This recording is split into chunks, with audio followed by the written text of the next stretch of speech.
AG ನ್ಯೂಸ್ಗೆ ಸ್ವಾಗತ. ಕಾರ್ಮಿಕ ವಿರೋಧಿಯಾದ ಮತ್ತು ಕಾರ್ಪೊರೇಟ್ ಬಂಡವಾಳಶಾಹಿ ಪರವಾದ 4 ಲೇಬರ್ ಕೋಡ್ಗಳನ್ನು ಹಾಗೂ ರೈತ ವಿರೋಧಿ ಕಾನೂನುಗಳನ್ನು ಈ ಕೂಡಲೇ ಹಿಂಪಡೆಯಲು ಆಗ್ರಹಿಸಿ ಕೇಂದ್ರ ಸರ್ಕಾರದ ದುಡಿಯುವ ವರ್ಗದ ಕಡು ವಿರೋಧಿಯಾದ 4 ಕರಾಳ ಕಾರ್ಮಿಕ ಸಂಹಿತೆ ವಿರೋಧಿಸಿ ಮತ್ತು ರೈತರು ಮತ್ತು ಇತರ ದುಡಿಯುವ ಜನ ಸೇರಿ ಎಲ್ಲಾ ಜನರ ಹಕ್ಕುಗಳು ಹಾಗೂ ಬದುಕಿನ ಮೇಲೆ ನಡೆಸ್ತಾ ಇರುವ ಅತ್ಯಂತ ನಿರ್ದಯವಾದ ಸರ್ವಾಂಗೀಣ ದಾಳಿಯ ವಿರುದ್ಧ ಫೆಬ್ರವರಿ 12, 2026ರಂದು ಎಐಯುಟಿಯುಸಿ, ಸಿಐಟಿಯು ಸೇರಿ ಕೇಂದ್ರೀಯ ಕಾರ್ಮಿಕ ಸಂಘಟನೆಗಳು, ಇತರ ಸ್ವತಂತ್ರ ವಲಯಗಳ ನೌಕರರ ಒಕ್ಕೂಟಗಳು ಅಖಿಲ ಭಾರತ ಸಾರ್ವತ್ರಿಕ ಮುಷ್ಕರಕ್ಕೆ ಕರೆ ಕೊಟ್ಟಿದೆ. ಎಲ್ಲ ಸಾರ್ವಜನಿಕ ವಲಯದ ಉದ್ಯಮಗಳು ಹಾಗೂ ಸಾರ್ವಜನಿಕ ಸೇವೆಗಳು ಆದ ರೈಲ್ವೆ, ಬಂದರು ಮತ್ತು ಹಡಗುಕಟ್ಟೆಗಳು, ಕಲ್ಲಿದ್ದಲು ಗಣಿಗಳು, ತೈಲ, ಉಕ್ಕು, ರಕ್ಷಣಾ, ರಸ್ತೆ ಮಾರ್ಗಗಳು, ವಿಮಾನ ನಿಲ್ದಾಣಗಳು, ಬ್ಯಾಂಕುಗಳು, ವಿಮೆ, ದೂರಸಂಪರ್ಕ, ಅಂಚೆ, ಪರಮಾಣು ಶಕ್ತಿ, ವಿದ್ಯುತ್ ಉತ್ಪಾದನೆ ಮತ್ತು ಪೂರೈಕೆ ಇತ್ಯಾದಿಗಳನ್ನು ಖಾಸಗೀಕರಿಸುತ್ತಾ ಭಾರತೀಯ ಮತ್ತು ವಿದೇಶಿ ಮೂಲದ ದೊಡ್ಡ ಕಾರ್ಪೊರೇಟ್ ಕಂಪನಿಗಳಿಗೆ ಕೇಂದ್ರ ಸರ್ಕಾರವು ಮಾರಾಟ ಮಾಡುವುದನ್ನು ಮುಂದುವರೆಸಿದೆ.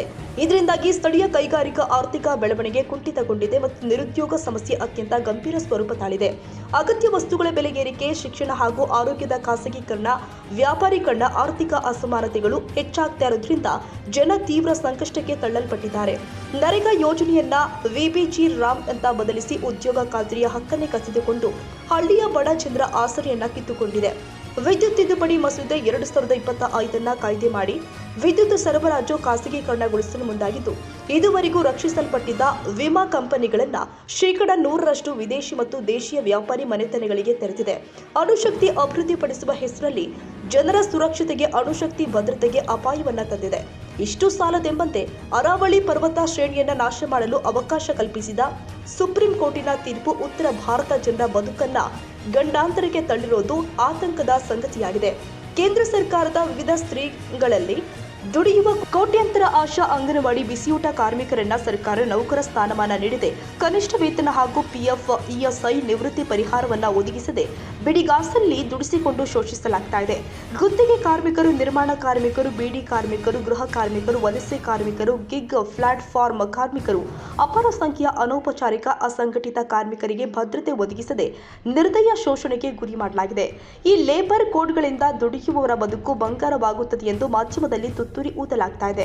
ಮುಷ್ಕರದ ಹಕ್ಕನ್ನ ಕಸಿದುಕೊಳ್ಳುವ ಕಾರ್ಮಿಕರ ಸಾಮೂಹಿಕ ಚೌಕಾಸಿ ಹಕ್ಕನ್ನ ಮೊಟಕುಗೊಳಿಸುವ ನಿಗದಿತ ಅವಧಿಗೆ ಉದ್ಯೋಗದ ಮೂಲಕ ಕಾಯಂ ಸ್ವರೂಪದ ಕೆಲಸಗಳಿಗೆ ತಿಲಾಂಜಲಿ ಕೊಡುತ್ತಿರುವುದು, ದಿನಕ್ಕೆ 12 ತಾಸು ಕೆಲಸದ ಅವಧಿ ಹೆಚ್ಚಿಸಿರುವುದು ಮತ್ತು ಮಹಿಳಾ ಉದ್ಯೋಗಿಗಳಿಗೆ ರಾತ್ರಿ ಪಾಳ್ಯದಲ್ಲೂ ದುಡಿಸಿಕೊಳ್ಳಲು ಅವಕಾಶ ನೀಡುವ ಈ ಲೇಬರ್ ಕೋಡ್ಗಳು ಕಾರ್ಮಿಕರ ಆರೋಗ್ಯ ಭದ್ರತೆ ಬಗ್ಗೆ ಕಿಂಚಿತ್ತೂ ಕಾಳಜಿ ತೋರದೆ ತ್ಯಾಗ ಬಲಿದಾನಗಳ ಮೂಲಕ ಗಳಿಸಿಕೊಂಡ ಹಕ್ಕುಗಳನ್ನು ಕಿತ್ತುಕೊಳ್ತಾ ಇದೆ. ಒಟ್ಟಾರೆಯಾಗಿ ಬಂಡವಾಳಶಾಹಿಗಳ ವ್ಯಾಪಾರ ಸುಗಮಗೊಳಿಸುವ ಉದ್ದೇಶದಿಂದಾಗಿ 29 ಕಾರ್ಮಿಕ ಕಾಯ್ದೆಗಳನ್ನು ತಿದ್ದುಪಡಿ ಮಾಡಿ ಗರಿಷ್ಠ ಲಾಭ ಗಳಿಸಲು ಅವಕಾಶ ಕಲ್ಪಿಸಿ ಮತ್ತಷ್ಟು ಕಾರ್ಮಿಕರನ್ನ ಶೋಷಿಸಲು ಲೇಬರ್ ಕೋಡ್ಗಳನ್ನು ಜಾರಿಗೊಳಿಸಲಾಗ್ತಾ ಇದೆ. ಆದ್ದರಿಂದ ದೇಶದ ವಿವಿಧ ವಲಯಗಳ ಕಾರ್ಮಿಕರು, ನೌಕರರು, ಸ್ಟೀಮ್ ವರ್ಕರ್ಸ್, ರೈತರು, ಕೂಲಿಕಾರ ಪರವಾದ ಈ ಕೆಳಗಿನ ಬೇಡಿಕೆಗಳನ್ನು ಈಡೇರಿಸಬೇಕು.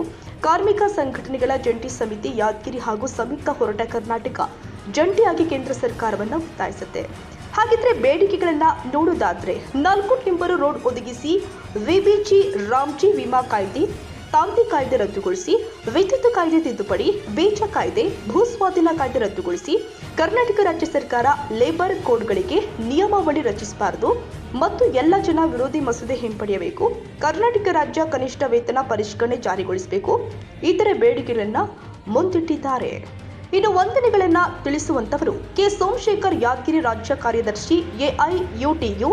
ಇಂತಿ ತಮ್ಮ ವಿಶ್ವಾಸಿಗಳು ಜೈಲಾಲ್ ತೋಟದಮನಿ ಜಿಲ್ಲಾ ಸಂಚಾಲಕರು, ಡಿ ಉಮಾದೇವಿ ಜಿಲ್ಲಾ ಅಧ್ಯಕ್ಷರು, ಎಐಯುಟಿಯು, ಬಸವರಾಜ ದೊರೆ ಸಹ ಸಂಚಾಲಕ, ಸಿಐಟಿಯು, ತರಣಪ್ಪ ತೆಳಗೇರ ಜಿಲ್ಲಾ ಸಮಿತಿ ಸದಸ್ಯ, ಅನಿತಾ ಹಿರೇಮಠ ಜಿಲ್ಲಾ ಸಂಚಾಲಕ ಸಮಿತಿ ಸದಸ್ಯರು, ಎಐಯುಟಿಯು, ರೇಣುಕಾ ಪಾಟೀಲ್ ಜಿಲ್ಲಾ ಸಮಿತಿ ಸದಸ್ಯರು, ಎಐಯುಟಿಯುಸಿ, ಮಲ್ಲಿಕಾರ್ಜುನ ಜಿಲ್ಲಾ ಸಂಚಾಲಕ ಸಮಿತಿ ಸದಸ್ಯರು, ಸಿಐಟಿಯು, ಪುಷ್ಪಲತಾ ಜಿಲ್ಲಾ ಸಮಿತಿ ಸದಸ್ಯರು, ಎಐಯುಟಿಯು, ನಾಗರತ್ನ ಪಾಟೀಲ್ ರಾಜ್ಯಾಧ್ಯಕ್ಷರು, ರಾಜ್ಯ ರೈತ ಸಂಘ ಮಹಿಳಾ ಘಟಕ, ಶರಣಗೌಡ ಗೂಗಲ್ ಜಿಲ್ಲಾಧ್ಯಕ್ಷರು, ಎಐಕೆಕೆಎಂಎಸ್, ಎಸ್ಎಂ ಸಾಗರ, ಕೆಪಿಆರ್ಎಸ್ ಜಿಲ್ಲಾ ಕಾರ್ಯದರ್ಶಿ ನಿಂಗಣ್ಣ ಕುರುಗುಂದಿ, ಕೃಷಿ ಕೂಲಿಕಾರರು ಉಪಸ್ಥಿತರಿದ್ದರು.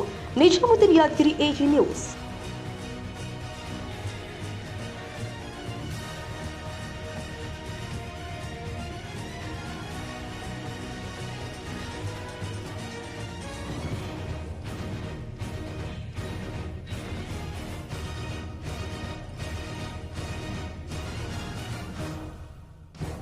ಕನ್ನಡಿಗರ ಮೆಚ್ಚಿನ ನಿಮ್ಮ ಎಜೆ 24/7 ನ್ಯೂಸ್ ಕನ್ನಡ ವಾಹಿನಿ ಇದೀಗ ಟಿವಿಯಲ್ಲಿ ಲಭ್ಯ.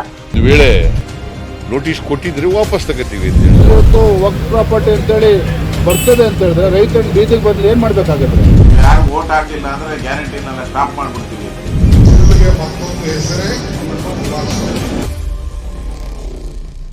ಕರ್ನಾಟಕ ಮತ್ತು ದೇಶ ವಿದೇಶ 360 ಡಿಗ್ರಿ ಸುದ್ದಿ ಹಾಗೂ ಉತ್ತರ ಕರ್ನಾಟಕ, ಬೆಳಗಾವಿ, ಬಾಗಲಕೋಟೆ, ಧಾರವಾಡ, ಹಾವೇರಿ, ಗದಗ, ಬಿಜಾಪುರ ಜಿಲ್ಲೆಯ ಕ್ಷಣ ಕ್ಷಣದ ವಿವರವನ್ನ ಪಡೆಯುವುದಕ್ಕೆ ಎಜೆ 24/7 ನ್ಯೂಸ್ ಕನ್ನಡ ವಾಹಿನಿಯನ್ನ ಲೈಕ್ ಮಾಡಿ, ವಿಡಿಯೋಗಳನ್ನ ಶೇರ್ ಮಾಡಿ, ಕಮೆಂಟ್ ಮಾಡುವ ಮೂಲಕ ನಮ್ಮ ವಾಹಿನಿಗೆ ಸಹಕಾರ ನೀಡಿ ಮತ್ತು ಚಾನೆಲ್ ಅನ್ನ ಸಬ್ಸ್ಕ್ರೈಬ್ ಮಾಡಿ.